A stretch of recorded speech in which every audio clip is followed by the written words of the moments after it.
पढ़ाया गया। और जितनी तालीम इंसान की ज़्यादा होती जा रही है उतनी ज़्यादा डाइवोर्स रेट्स बढ़ते जा रहे हैं, बिकॉज तालीम का जो मकसद था कि इंसान के शऊर को जगाए और इंसान को ज़िंदगी गुजारने के सलीका और तरीका और हुलिया सिखाए, वो तो तालीम कर रही कोई नहीं है। तालीम तो सिर्फ जॉब दे रही है और इस वजह से डाइवोर्स रेट्स बढ़ते जा रहे हैं। जो हमारी यूनिवर्सिटी की तालीम है,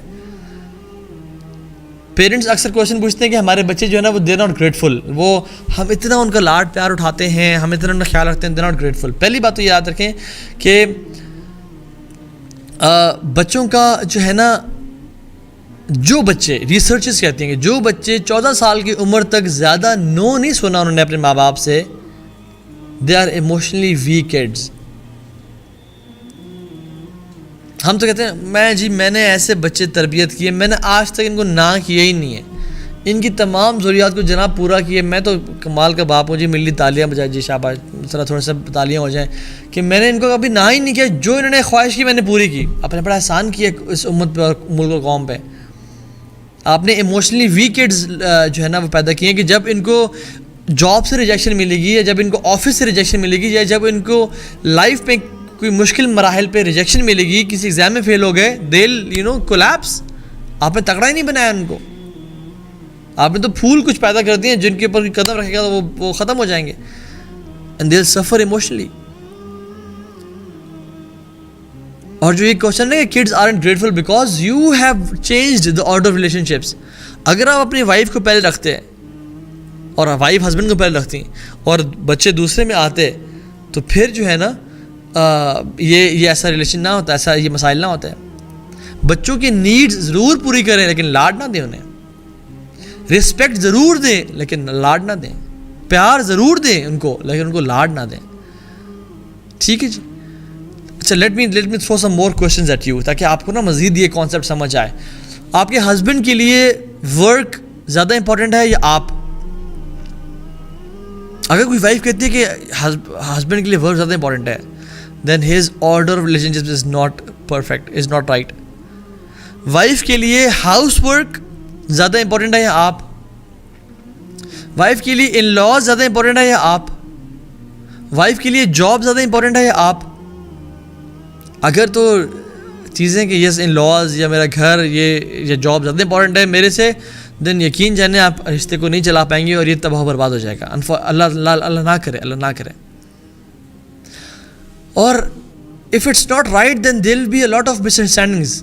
मैं को बता रहा हूँ, अगर ये ऑर्डर ऑफ रिलेशनशिप राइट ना हुआ ना तो बहुत ज़्यादा मिसअंडरस्टैंडिंग्स होगी, क्योंकि अल्लाह सुब्हान ताला ने हर इंसान को कुछ जिम्मेदारियाँ दे के पैदा की है और प्रायोरिटीज़ दे के पैदा किया है।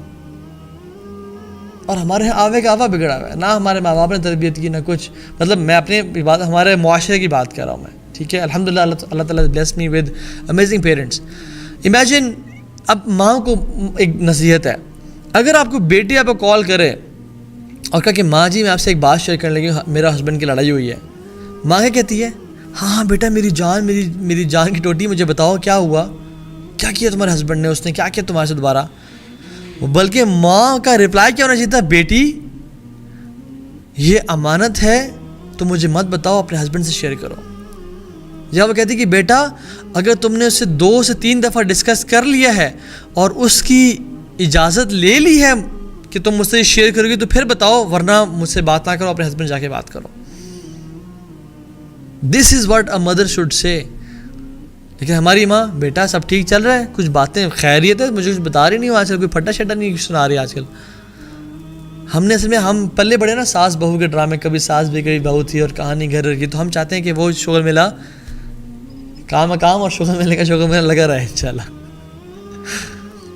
तो माँ का किरदार क्या था कि बेटा अपने हस्बैंड से पहले डिस्कस करो, और अगर बहुत दफ़ा डिस्कस कर ली तो उससे इजाज़त लो कि मैं ये शेयर कर लूँ तो अपनी माँ के साथ। बिकॉज जो भी हस्बैंड और वाइफ के बीच में बेडरूम में हो रहा है, it should stay in the bedroom, it's an अमाना।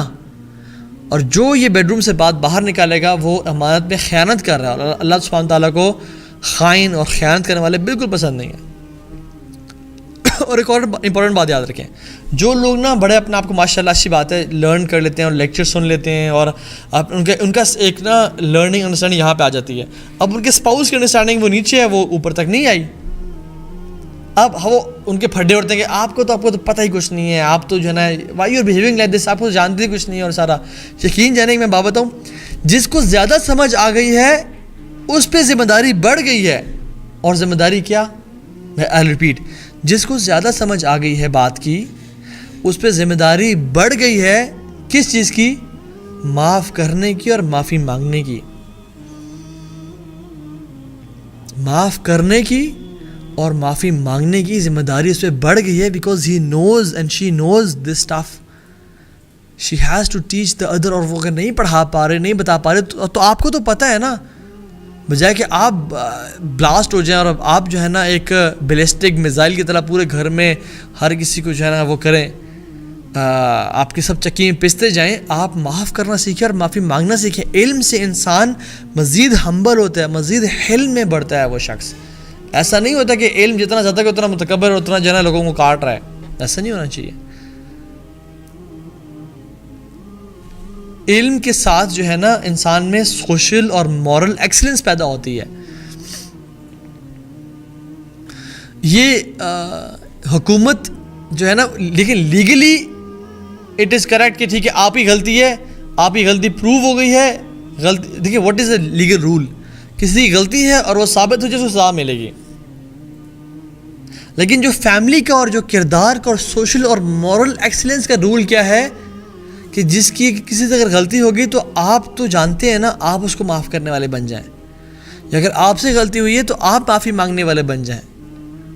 और हम लोग क्या होते हैं, पूरे महीने 2 महीने एक कम्युनिकेशन बैरियर में फंस जाते हैं, एक कम्युनिकेशन ब्लॉकेड में फंस जाते हैं, जिसमें हस्बैंड वाइफ हस्बैंड से बात नहीं कर रही।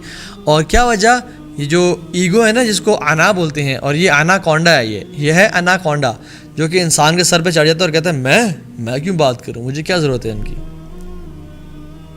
ऐसी बात नहीं है। जिसको ज़्यादा समझ आ गई ये बात की, उसकी ज़्यादा जिम्मेदारी बढ़ गई है कि वो माफ़ करे और माफ़ी मांगे। So there's different dimensions to it. Wife should be ready for the husbands. Husband घर में कोई एक काम करने वाली मासी तो नहीं लाया कि जो सारा दिन काम करती रहे। She should be ready.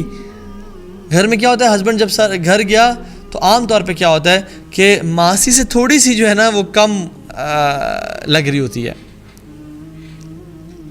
और अदरक और प्याज और लहसुन और पता नहीं क्या क्या चीज़ें होती हैं उनकी जो है ना वो से खुशबू। हालांकि she should prepare herself. Ali bin Abi Talib, Abdullah bin Masood, Abdullah bin Umar, इनका क्या काम था, वो घर जाने से पहले अपने आप को मसवाक करते, अपने आप को इत्र परफ्यूम लगाते। वो कहते थे कि जिस तरह हम चाहते हैं कि हमारी वाइफ हमारे लिए तैयार हो, इसी तरह से वाइफ भी चाहती है कि हम उनके लिए तैयार हों।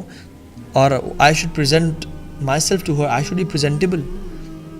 परफ्यूम लगाए, प्रेजेंटेबल है।